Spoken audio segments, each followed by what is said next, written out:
പ്രിയപ്പെട്ടവരെ, ഞാനിന്ന് പോയിട്ടുള്ളത് എടക്കാനം എന്ന് പറഞ്ഞ സ്ഥലത്താണ്. അവിടെ മാത്രമല്ല, നമ്മൾ പോകുന്ന പോക്കിന് നമ്മുടെ തൊട്ടടുത്ത് തന്നെയുള്ള സ്ഥലമാണ് വെളിയമ്പ്ര ഡാം.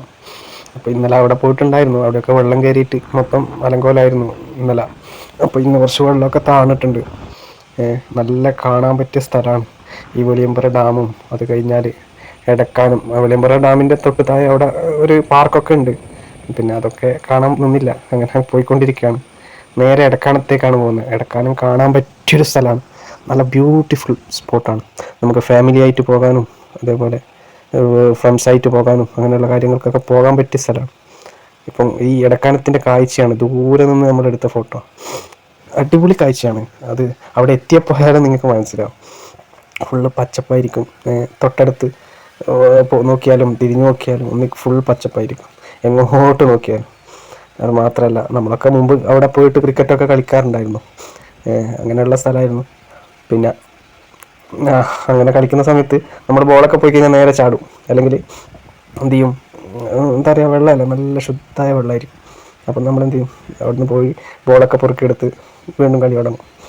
ഇത് കാണാൻ തന്നെ നല്ലൊരു കാഴ്ചയാണ്, ദൂരത്തുനിന്ന് കാണുമ്പോഴും ഇനി അവിടെ എത്തിയിട്ട് കാണുമ്പോഴും. അത് മാത്രമല്ല, കുറേ നഗര ചുറ്റുപാടിൽ നിൽക്കുന്നവരാണെങ്കിൽ നമ്മളെ എന്താ പറയുക, വൃത്തികേടും മറ്റതൊക്കെ ശ്വസിക്കുന്ന സമയത്ത് ഒരു 5 മിനിറ്റെങ്കിലും നമ്മൾ മെനക്കെട്ട് കഴിഞ്ഞാൽ നമുക്ക് നല്ല വായു കിട്ടുന്ന സ്ഥലം ലഭിക്കും. അത് മാത്രമല്ല, ചുറ്റും വെള്ളം. ആ വെള്ളത്തിൽ ഇറങ്ങുമ്പോൾ സൂക്ഷിക്കുക.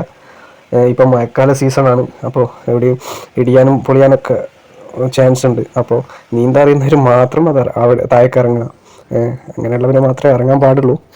ഇനി ഇറങ്ങുന്നുണ്ടെങ്കിൽ തന്നെ കൂടെ നീന്തം നല്ല പോലെ അറിയുന്നവർ മാത്രം ആ ഭാഗത്ത് ഉണ്ടെന്നുള്ളത് കാര്യം ഓർത്ത് കഴിഞ്ഞ് അതിന് ശേഷം എന്ത് ചെയ്യുക, കൂടെ ഇറങ്ങുക. കാരണം വെള്ളത്തിൻ്റെ സ്ഥിതിഗതികൾ എപ്പോഴും മാറി മറിയും. പിന്നെ നമുക്ക് ഇരിക്കാനൊക്കെ നല്ല സ്ഥലമുണ്ട്. ഇപ്പം കണ്ടില്ലേ, നമുക്കിനി ഇവിടെ ഇരിക്കാം, ഇനി സൈഡിൽ പോയി ഇരിക്കാം. ആരൊക്കെയോ ലൈസിൻ്റെ പാക്കറ്റൊക്കെ അവിടെ തിരികെ വെച്ചിട്ടുണ്ട്. എന്നാലും നല്ല വൃത്തിയാണ്. പൊതുവെ ആരും വേസ്റ്റ് കാര്യങ്ങളൊന്നും ഇടാറില്ല. ഇവിടുത്തെ നാട്ടുകാരെ നല്ല ശ്രദ്ധിക്കുന്നുണ്ട്. നല്ല രീതിയിൽ പോകുന്നവർക്ക് ഇവർക്ക് നല്ല രീതിയിൽ പരിഗണന കൊടുക്കും. നല്ല രീതിയിലല്ലെങ്കിൽ ഈ നാട്ടുകാർ മോശം രീതിയിലുള്ള പരിഗണന കൊടുക്കും. അതാണ് ഈ നാട്ടിൻ്റെ പ്രത്യേകത. അപ്പോൾ പോകുന്നവർ പോവുക, അത് നല്ല രീതിയിൽ. ഇപ്പം നിങ്ങളൊരു പ്ലാസ്റ്റിക് കൊണ്ടുവന്നാൽ ആ പ്ലാസ്റ്റിക് നിങ്ങളെ കവറിൽ തന്നെ ഇട്ടിട്ട് കൊണ്ടുപോവുക. അല്ലെങ്കിൽ ഈ ഇങ്ങനെയുള്ള കാര്യങ്ങളിലൊക്കെ വന്നിട്ട് നമുക്കിത് മോശമാക്കാൻ എങ്ങനെ തോന്നും ഇത്രയും വൃത്തിയായിട്ടുള്ള സ്ഥലത്ത്. അപ്പം വരുന്നവർ ശ്രദ്ധിക്കുക. നിങ്ങൾ ഭക്ഷണമായാലും എന്തായാലും കൊണ്ടുവന്നാൽ അത് നിങ്ങളെന്ത് ചെയ്യുക, നിങ്ങളെ കവറിലോ അല്ലെങ്കിൽ അവിടെയോ നിക്ഷേപിക്കാൻ പറ്റിയ വേസ്റ്റ് ബാസ്ക്കറ്റോ തൊട്ടടുത്തുണ്ടാവും. അവിടെയൊക്കെ നമുക്ക് വേസ്റ്റ് പോസ്റ്റ് ചെയ്യാൻ പറ്റും. ഇവിടെ വന്നിട്ട് വൃത്തികേടാക്കാൻ നിൽക്കരുത് ദയവ് ചെയ്ത് ആരായാലും. പിന്നെ ചിലർ പറയും നമ്മുടെ അയ്യോ ഇതൊന്നും പരിചയപ്പെടുത്തി കൊടുക്കരുത്, അങ്ങനെയൊന്നും പറഞ്ഞിട്ട് കാര്യമില്ല. നമുക്കിപ്പോൾ നമ്മുടെ ചുറ്റുപാടിനുള്ള സ്ഥലങ്ങൾ നമ്മൾ കാണണം. കാണാത്തവരോട് പറഞ്ഞിട്ട് കാര്യമില്ല. നമ്മുടെ ചുറ്റുപാടും നമ്മൾ അറിയണം, പറയണം, അതേപോലെ കാണണം. ഇങ്ങനെയുള്ള കാര്യങ്ങൾ ചെയ്യണ്ടേ, എന്നാലല്ലേ നമ്മുടെ ലൈഫിൽ എന്തെങ്കിലും ഒരു മാറ്റങ്ങളുള്ളൂ. എപ്പോഴും ഒരേ ജീവിതത്തിൽ ഡെയിലി നടക്കുന്ന കാര്യങ്ങളുമായിട്ട് ബന്ധപ്പെട്ട് കഴിഞ്ഞാൽ നമുക്ക് തന്നെ ജീവിതത്തിൽ പലതും ബോറടിക്കില്ലേ. അതേപോലെ ഫാമിലി ആയിട്ടോ ഫ്രണ്ട്സായിട്ടോ ഇങ്ങനെയൊക്കെയുള്ള സ്ഥലങ്ങൾ നമ്മൾ വിസിറ്റ് ചെയ്യുമ്പോൾ നമുക്ക് തന്നെ എന്താ പറയുക, ഒരു ആനന്ദമല്ലേ, അതേപോലെ ഒരു സന്തോഷമല്ലേ. നമ്മൾ ഒരുമിച്ച് കൂടുമ്പോഴല്ലേ നമുക്ക് എന്ത് ചെയ്യുക, ജീവിതത്തിൽ കുറച്ച് സന്തോഷം ഉണ്ടാകുന്നത്. ആ സന്തോഷത്തിന് വേണ്ടിയിട്ട് ഭൂമിയിലുണ്ടാകുന്ന കുറേ കാര്യങ്ങൾ തന്നെയാണിത്. ഇതൊക്കെ നമ്മൾ കാണേണ്ടതാണ്. ഈ സ്ഥലത്തിൻ്റെ ലൊക്കേഷൻ വരുന്നത് നമ്മുടെ കണ്ണൂർ ജില്ലയിലെ മട്ടന്നൂർ എന്ന സ്ഥലത്തെ അവിടുന്ന് 19-ാം മൈൽ സൈഡിലൂടെ പോയി കഴിഞ്ഞാൽ വെളിയമ്പ്ര ഡാം, ആ ഡാമും കഴിഞ്ഞ് പോകാൻ വേണ്ടി പറ്റും.